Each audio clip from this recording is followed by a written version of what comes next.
Hello there guys, welcome back to Younes Talks Football, welcome back to a brand new video. I hope all of you are doing well today. More news as it comes in, it's non-stop on this channel now. We are going to be pumping and keep those eyes out on the shorts as they will be coming out pretty frequently, so keep your eyes peeled onto that, as well as the second channel. More content coming onto there very shortly too. That will be regular and consistent on there too. If you are interested, subscribe over there. Let's get cracking. And it's the same player, right? With Chelsea fans, look, we are all waiting for the one guy right now that we've been linked with for a little while now, and I have to say it looks like it could go on for a little longer, but the signs are starting to point in our direction. Now, we've been in this situation before. I know what you guys are saying in the comments. Younes, don't get carried away. You always say something's done, and then it ends up being the opposite. Ugarte was done, and then he joined PSG. That's out of my control, but the signs were there. The signs are here once again. So let's get into the latest with none other than Fabrizio Romano to tell us what's going on with Caicedo. Here it is. Talks between Chelsea and Brighton for Moises Caicedo will start next week, as the conversation on personal terms is very advanced, close to being agreed as revealed yesterday. For sure, Caicedo will leave Brighton this summer.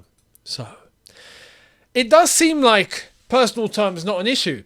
Also seems like he's not got a problem without playing Champions League football. Another thing that did materialise last night was some comments made by his mum. And for those that don't know, Caicedo growing up, I think, was a Chelsea fan. He was wearing a Chelsea top not long ago, actually. I think before his move to Brighton.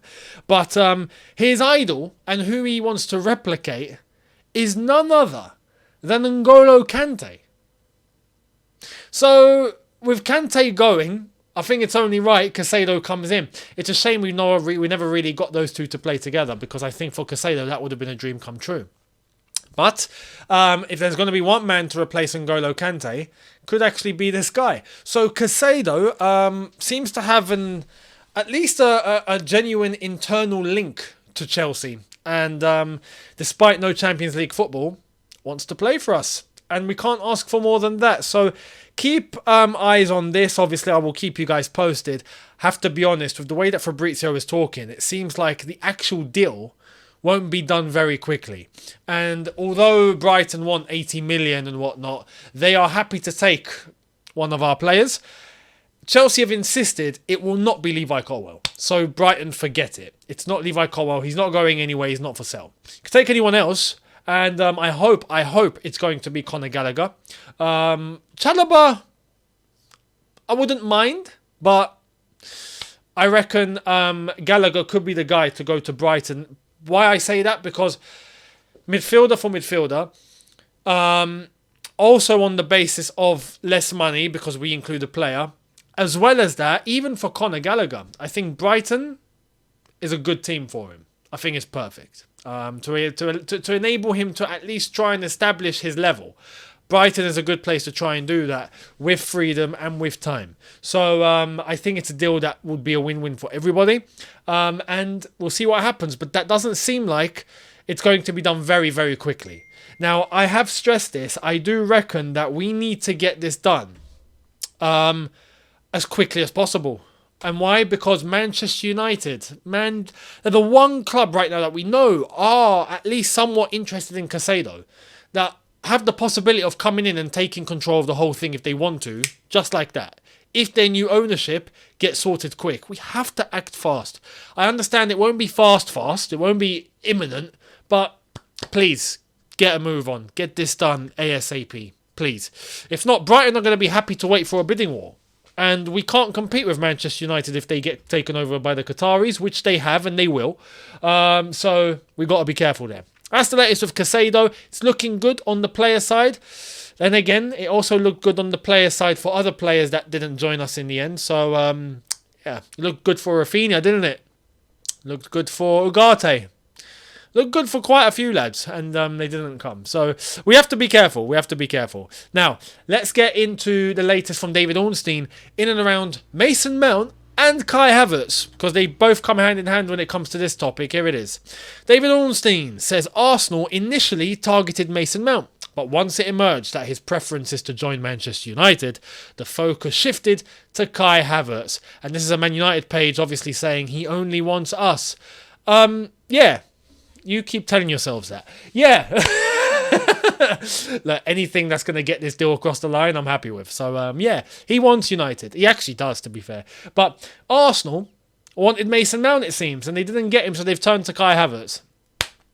Never did I think Arsenal would be the club to come in and make this happen. You know, Manchester United and Arsenal are about to take Mason Mount and Kai Havertz. If you had told me that was going to happen 3 months ago, maybe even 2 months ago, I would have been like, are you crazy? Incredible how football works sometimes. Absolutely incredible. But, yeah, seems like with this, Arsenal wanted Mount, then they turned to Kai Havertz. It looks like Man United are taking Mount and Arsenal are taking Kai Havertz. Let's see how much they pay up. Arsenal looking like they're going to pay up. It looks like they're going to be putting 60 million on the table, no problem. With Man United, that's where it seems to be a little bit sticky. Please, Man United, just come to your senses and put 60 million on the table as well. Yeah, we might consider. Just up your bid, because 40 million the other day was insulting. Even though, you know, between you and me, I think that's Mason Mount's value. But they don't need to know that. 60 million, please, on the table now, Man United. Thank you very much. Actually, that's going to be one benefit of the Qataris coming in. If the Qataris come in, we can be like, hey, Habibi, 90 million, please. And they probably will pay. So, yeah, we'll wait and see. Obviously, I'm kidding. They won't. 60 million. I hope Man United do it. And I'll be honest, I think they will eventually. Eventually, I think they will. Now, talking about our goalkeeping situation, this is where, I'm telling you, Man United are going to be the one club that might cause us aches this window. And it even involves Andre Onana. Here's the Athletic, Laurie Whitehall from the Athletic, or Laurie Whitwell coming from the Athletic, explaining the Manchester United side around Andre Onana. Yeah, United are involved now. Great. Just in, MUFC are considering making a move for Inter Milan goalkeeper Andre Onana. Also goes on to say, Internazionale, so Inter, may demand up to 70 million for Andre Onana. See, this is what happens when you get a bidding war. This is what happens. This is ridiculous. Absolutely ridiculous. And, we can't have Manchester United come into this. We just can't. They've got the whole David De Gea situation going on right now. And I want that to be... I don't want a situation where all of a sudden Man United have decided to not extend or not offer David De Gea a new contract. Go to Andre Onana, when in that time, we could have got the deal done with Onana. We could have got the deal done with Inter. Now, we are talking with Inter Milan. Let's remember that. We are talking with Inter Milan. But we need to come to an agreement fast. We need to, quickly. Why? Because we also have to sort out this Lukaku situation. We also need to sort out Koulibaly, because they apparently want Koulibaly. If we can get this done, we've got more leverage than Man United at the moment. At the moment. Right? We've got players that Inter Milan want at the moment. If Man United get taken over, I'm guaranteeing you, they're going to come in all guns blazing. We need to hurry up. We need to hurry up before Man United take control of the situation. I'm genuinely concerned for Manchester United. And, about Manchester United, not for Manchester United. I couldn't care less. But I care about what they're going to be bringing to the table and what they're looking to actually do. So, we need to act, because we are not in a financial power like we once were. We have our difficulties, and I hope it's not going to cause us issues. So, look, let's talk with Inter Milan, but let's hurry them up, and let's act with some urgency, and let's get them to accept what we want them to accept in terms of the players we are willing to give them, Lukaku and Koulibaly, and let's get Onana and possibly some money through the door. So that's the latest in relation to Onana. Manchester United are interested, and I don't want a bidding war, because we'd lose. We would lose a bidding war against Man United. Facts.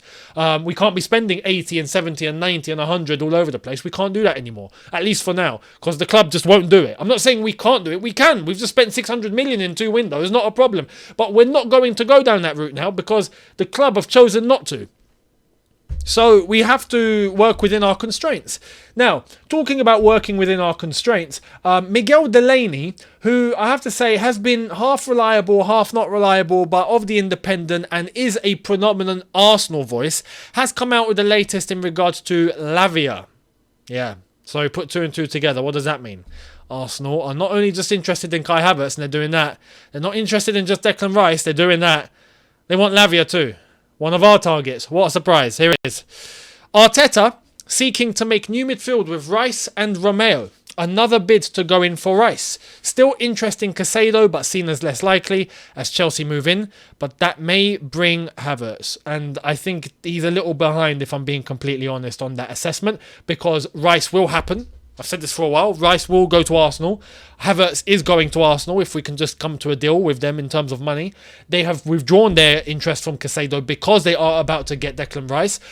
And they want Romeo Lavia. I honestly don't want us to be in a situation now where... Yes, we have Caicedo. Great. I would like to bring in Lavia. I don't want us to go in and get... Although, albeit, Onana of Everton is a good third option, right? I understand that. But I don't want us to be in a situation where we are risking not getting the Caicedo deal done and we don't get Lavia. Because I like Lavia. I like Lavia as a third option too. A better third option than Amadou Onana, in my opinion. I would like Enzo, Caicedo, and then Lavia to come in whenever we need him. Or whenever we can use him, develop him a little bit. But at the same time, if we don't get that, it's just options being stripped away from us. I just hate when that happens to us. So let's wait and see what happens in relation. We need to tie up Caicedo. We need to know if we've got Caicedo or not. We have to. So let's wait and see what happens. Let's wait and see in terms of Caicedo and how that's going to progress. And then fingers crossed, there's still time to go and get a Lavia. That would be nice. If not, are we actually going to go for Amadou Onana? Let me know down below what you would prefer. Now, let's move the focus really quickly to... one of our midfielders that are leaving. And that is Mateo Kovacic. News on him is... Breaking! Man City are on the brink of completing a deal worth around 40 million euros, 34.2 million pounds, to sign Chelsea midfielder Mateo Kovacic. This is a good deal, I would say. We bought Kovacic, if I'm not mistaken, for, was it 40 million? 45? I think? 40 million. If we sell him for 34.2 after having used him for that long, that's a great deal. Great deal. Honestly. And for what will be a rotational player at Manchester City, 34.2 million. Great. I thought it'd be about 2025. 34.2, then Man City, thank you very much. Deal. So I expect this deal to get done very swiftly. And this also puts emphasis on the fact that if we are going to be getting a Caicedo, hopefully we can start flushing out all the midfielders at the same time. Let's start getting rid of all these players that are in the squad, man. We can't be holding on to them and just waiting for things to happen. Let's get things going and let's get things in motion, which it does look like is happening. So that's good. Now, talking about one of the players that are going to be coming back in to Chelsea Football Club is Cesare Casadei. What's the latest on Cesare Casadei? Chelsea believe Cesare Casadei is 1 year and one good loan away from being in a position to compete for a place in their first team squad. They would like that loan to be somewhere in the Premier League, but there is no interest yet. I stress yet. That's from Liam Toomey and The Athletic, because he is a good player. He is a good player. He got player of the tournament at the under-20s just recently, World Cup. He's I don't want to put too much pressure, but he seems like the perfect blend of what Lampard and Ballack used to be. And I don't want, as I've said, to, pinpoint him to those names, because that's quite a big responsibility. But the style, I'm just talking about the style of his play, right? Seems like a Ballack, but he shoots like lambs from distance. It's great to have a goal-scoring midfielder. A goal-scoring midfielder from distance. It's been a while, right? He's young though. He's raw. He's got talent. He needs to develop. A Premier League loan would be perfect for him. Perfect for him. So let's wait and see what we can do there. Premier League clubs will be interested. They will definitely come in for him. So I expect a loan deal for Casadei next season in the Premier League. And let's see how he does. Keep an eye on him. Keep an eye on him, because so far from what I've seen, I like him. I like him. Now, to wrap up, latest at Manchester United, to tell you guys about how urgent this situation is, well, it looks like Sheikh Jassim has his way. Here it is. From Reuters, Sheikh Jassim's party is about to enter exclusive negotiations with the Glazers. What does this mean? It means that's it. It means that the final stage where they're not talking to Sir Jim anymore, they're not talking to anyone else, they've narrowed it down to just Sheikh Jassim, they're ironing the final details, and the deal will be done. That's it. It's happening now. Exclusive negotiations, which means Sir Jim Ratcliffe is no longer part of this negotiation, and there's only one party left, which is Sheikh Jassim and his mandem. So that means they are about to become Manchester United owners. It's about to happen soon, which means that we have to act fast, act quick, before they come in and join the party with all their money and all their parties and all their madness, right? I don't want any part of that. I want Chelsea to have done their business before they even enter the room. So, come on, let's get a move on. Let me know down below what you guys think, much appreciated, and I will see all of you later for video number 2 of 2 as we gear up and see what has happened towards the end of today. So I'll see all of you then. Thank you very much for watching. Don't forget to hit the subscribe button if you are new. Hit the notification bell to be notified once I've uploaded. Smash like button if you have enjoyed this. See you later on, people. Have a good one. In a bit. Take care and peace.